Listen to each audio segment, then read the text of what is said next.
I'm sure you're like me and you have a tendency to take things personally.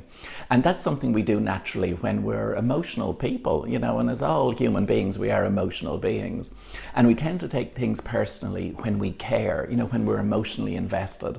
And maybe the opposite of that is not caring, or maybe even worse, being complacent. And that's not something we want. But I do think it is useful to have a few strategies for detaching. Now, what do I mean by detaching? Well, there's 4 or 5 ways that we naturally respond to events or circumstances or other people. One of them is aggressively, not so good. Assertive, yes.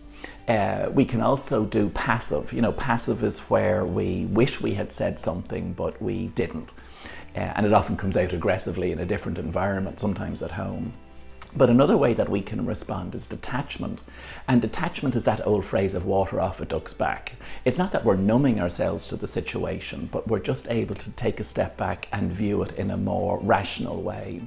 And whilst there are several tips for doing this, the one that I find most useful, and it's almost like the wisdom of our grandparents, is to take a moment and just breathe more purposefully. So when I can take 1 or 2 breaths in, I feel as if I'm taking control back. And when I take a little bit of control back, maybe I can respond in this scenario rather than just react to it. What I always find interesting is that we have very long memories for perceived slights, but very short memories if we remember at all the positive feedback that we get. But I do think it is a useful skill to have, to be able to take a step back and to detach from a scenario and to observe ourselves in it rather than feeling stuck in it.